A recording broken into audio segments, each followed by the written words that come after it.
ఒక్కసారి ఊహించుకోండి, ఒక దేశ ప్రధాని, అత్యంత శక్తివంతమైన నాయకుడు ఒక మామూలు రోజున బీచ్కి వెళ్ళి మళ్ళీ తిరిగి రాలేదు. ఎలాంటి ఆనవాళ్లు లేవు, ఏమీ దొరకలేదు. అచ్చం గాలిలో కలిసిపోయినట్టు మాయమైపోయారు. ఇదేదో సినిమా కథ కాదు, ఆస్ట్రేలియా చరిత్రలో జరిగిన ఒక నిజమైన, ఇప్పటికీ అంతుచిక్కని రహస్యం. సరే, ఈ మిస్టరీ లోపలికి వెళ్ళి చూద్దామా? అసలొక దేశ నాయకులు అంత సెక్యూరిటీ మధ్య అలా ఎలా మాయమైపోతారు? ఆ రోజు ఏం జరిగింది? సాక్ష్యాలు ఎందుకు దొరకలేదు? రండి, ఈ కేస్ ఫైల్ని తెరిచి ఒక్కో వివరంగా పరిశీలిద్దాం.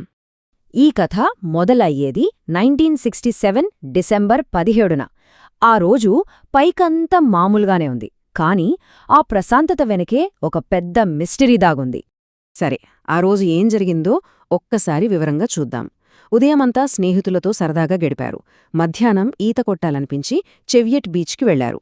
అక్కడ నీళ్లలోకి దిగిన కొద్దిసేపటికే ఒక శక్తివంతమైన ప్రవాహం ఆయన్ని లోపలికి లాగడం మొదలుపెట్టింది.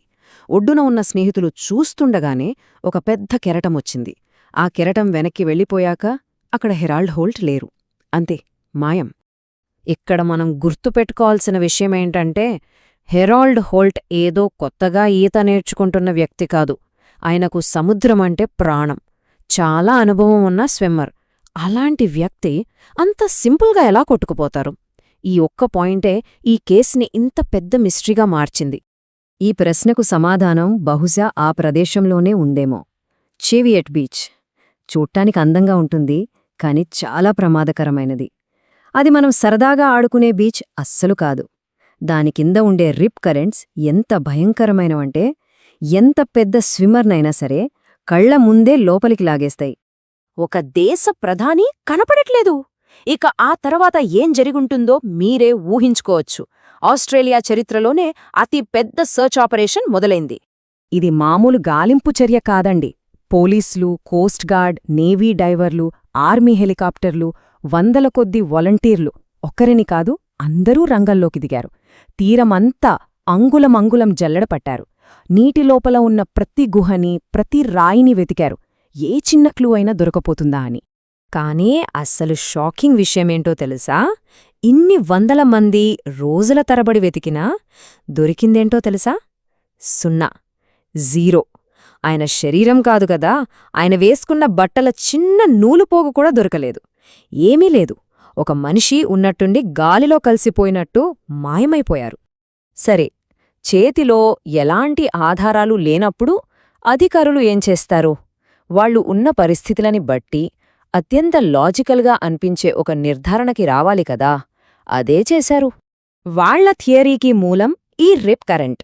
అంటే ఇవి చాలా డేంజరస్ నీటి ప్రవాహాలు. అలలు ఒడ్డుకు వచ్చి వెనక్కి వెళ్లేటప్పుడు నీళ్లు ఒకే సన్నని దారిలో చాలా వేగంగా సముద్రంలోకి వెళ్తాయి. అందులో గనక ఎవరైనా చిక్కుకుంటే బయటపడటం దాదాపు ఇంపాసిబుల్. అందుకే ప్రభుత్వం అఫీషియల్గా ఏం ప్రకటించిందంటే, హెరాల్డ్ హోల్ట్ ప్రమాదవశాత్తు నీటిలో మునిగి చనిపోయారు అని. బాడీ దొరక్కపోయినా సరే చూసినవాళ్లు చెప్పింది, ఆ బీచ్ యొక్క ప్రమాదకరమైన స్వభావం, ఇవన్నీ చూస్తే ఇదే జరిగి ఉండాలి అని తేల్చారు. అక్కడి లోకల్ ఎక్స్పర్ట్స్ కూడా ఇదే మాట చెప్పారు. చెవియట్ బీచ్ ప్రవాహాల ముందు ఎంత పెద్ద ఎక్స్పర్ట్ స్విమ్మర్లైనా సరే వాళ్ల శక్తి సరిపోదు అని స్పష్టం చేశారు. సరే, అధికారికంగా అయితే కేస్ క్లోజ్ అయిపోయింది. కానీ ప్రజల మనసులో మాత్రం ప్రశ్నలు అలాగే ఉండిపోయాయి. ఎందుకంటే బాడీ దొరకలేదు కదా. బాడీ దొరకనప్పుడు కథలు పుట్టడం చాలా సహజం. ఇక్కడ్నుంచే అసలు కథ, కుట్ర సిద్ధాంతాలు మొదలయ్యాయి. అవును, అసలు మిస్టరీకి ఇన్ని కథలు పుట్టడానికి కారణం ఇదే. ఒకవేళ ఆయన డెడ్ బాడీ దొరికి ఉంటే ఈ కథ ఎప్పుడో ముగిసిపోయేది. కాని ఆ ఒక్క ఆధారం లేకపోవడంతో ఆ గ్యాప్ని రకరకాల ఊహాగానాలు, కాన్స్పిరసీ థియరీలు వచ్చి నింపేశాయి. వాటిలో కొన్ని ఫేమస్ థియరీలు ఏంటో చూద్దాం. ఒకటి, చైనీస్ సబ్మరీన్ థియరీ. అప్పట్లో కోల్డ్ వార్ నడుస్తోంది కదా, సో ఆయనొక చైనీస్ స్పై అని రహస్యంగా సబ్మరీన్లో చైనాకి పారిపోయారని ఒక కథ. ఇంకొకటి సూసైడ్ థియరీ. రాజకీయ ఒత్తిడి తట్టుకోలేక ఆత్మహత్య చేసుకున్నారని, కాని వాళ్ల ఫ్యామిలీ దీన్ని గట్టిగా ఖండించింది. షార్క్ తినేసిందేమో అని, లేదా ఇది ఇంటెలిజెన్స్ ఏజెన్సీల పని అని, ఇలా ఎన్నో కథలు. కానీ వీటన్నిట్లో కామన్ పాయింట్ ఏంటంటే, దేనికి ఒక్కటంటే ఒక్క ప్రూఫ్ కూడా లేదు. అన్నీ ఊహాగానాలే.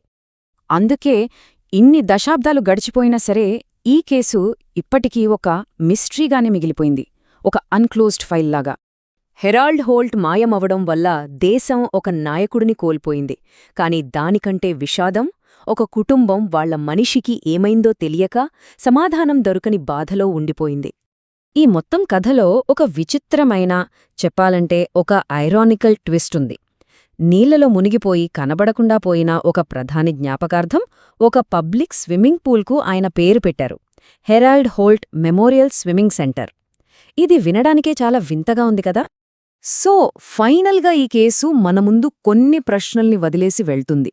అంత గొప్ప స్విమ్మర్ సెకండ్లో ఎలా మాయమయ్యారు? టెక్నాలజీ ఇంత ఉన్నా ఆయన శరీరం ఎందుకు దొరకలేదు?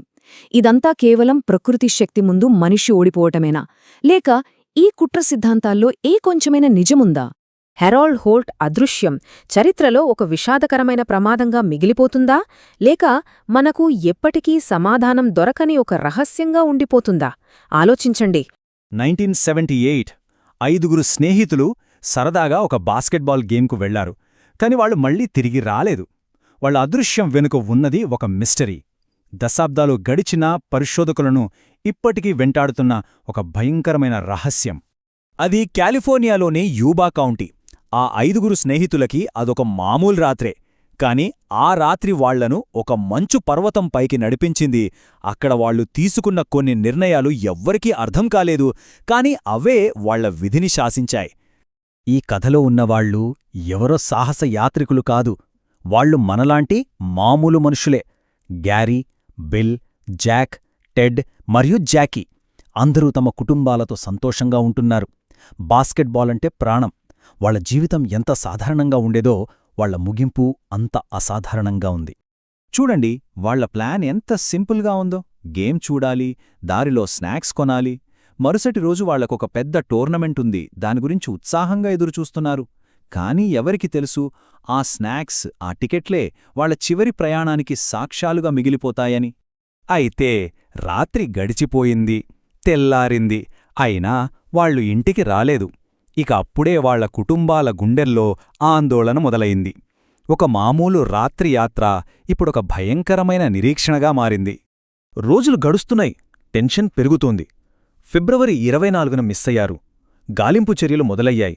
చివరికి ఫిబ్రవరి 28న వాళ్ల కారు దొరికింది.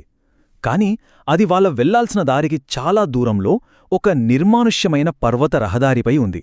ఇది ఒక ఆశ కాదు, ఒక కొత్త పజిల్కి ఆరంభం. పోలీసులు ఆ కారు దగ్గరికి వెళ్ళినప్పుడు వాళ్లకసలు ఏమీ అర్థం కాలేదు. ఎందుకంటే కారుకి ఏమీ కాలేదు, పర్ఫెక్ట్ కండీషన్లో ఉంది. కీస్ అక్కడే ఉన్నాయి, మంచులో ఇరుక్కుపోలేదు. ఇంటికి తిరిగి వెళ్లడానికి సరిపడా గ్యాస్ కూడా ఉంది. అయినా సరే వాళ్లు కారుని వదిలేశారు. ఎందుకు? ఇదే ఈ కేసులో మొదటి అతి పెద్ద ప్రశ్న. అంతా బాగున్న కారుని వదిలేసి ఆ కటిక చీకట్లో, ఆ చలిలో, ఆ మంచు అడవిలోకి ఎందుకు వెళ్లారు? దేని నుండైనా పారిపోతున్నారా, లేకపోతే దేనికోసమైనా వెతుకుతున్నారా? శీతాకాలం మొత్తం ఆ పర్వతాలు నిశ్శబ్దంగా ఉన్నాయి. వాటి రహస్యాలని మంచు కింద దాచేసే. కాని వసంతం వచ్చింది, మంచు కరగడం మొదలైంది. దాంతోపాటే కొన్ని భయంకరమైన నిజాలు కూడా బయటపడడం మొదలయ్యాయి. 4 నెలలు ఆలోచించండి, 4 సుదీర్ఘ నెలలు. ఆ కుటుంబాల పరిస్థితి ఎలా ఉంటుందో. ప్రతిరోజు నరకం. తమ వాళ్లు బతికున్నారో లేదో కూడా తెలియదు.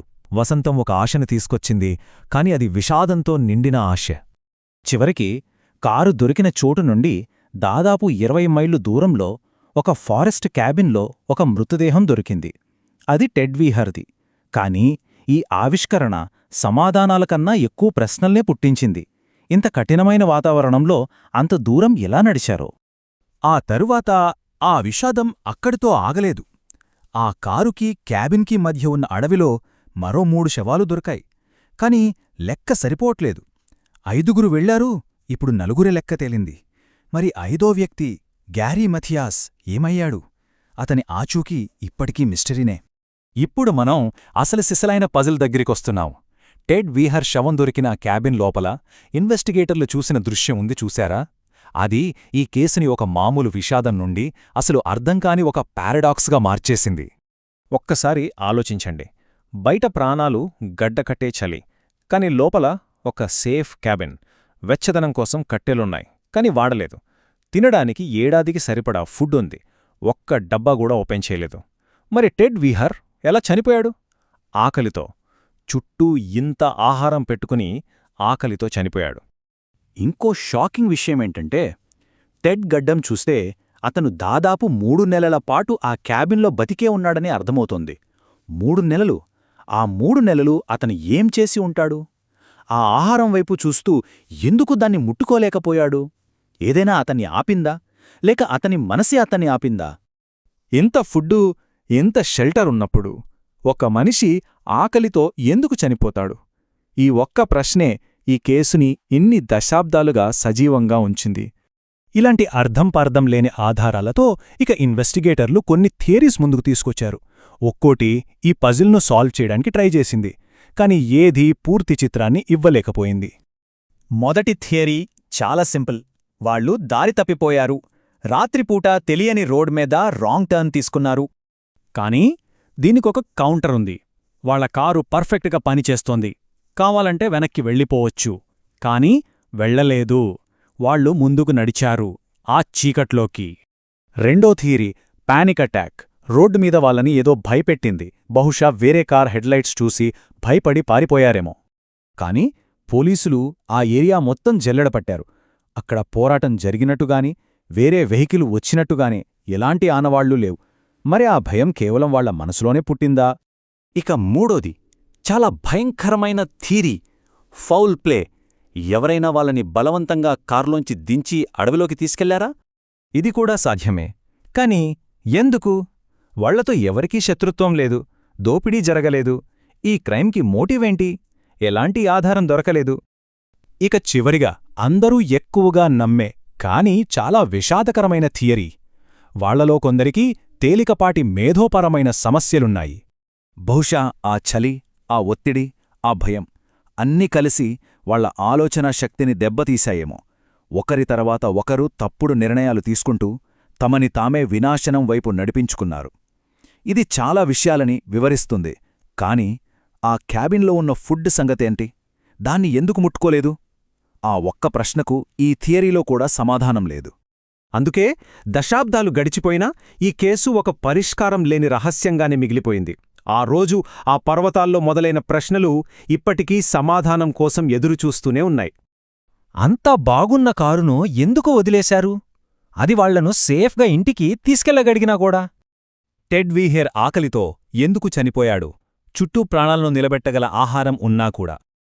అన్నిటికంటే ముఖ్యంగా గ్యారీ మథయాస్కు ఏమైంది? అతని కథ ఆ మంచు పర్వతాల్లో ఎక్కడ ఒకచోట సమాధాయిపోయిందా? యూబా కౌంటీ 5 కథ కేవలం కొన్ని తప్పుడు నిర్ణయాల వల్ల జరిగిన విషాదమా? లేక ఆ మంచు పర్వతాల్లో మనకు తెలియని ఇంకేదైనా చీకటి రహస్యం దాగి ఉందా?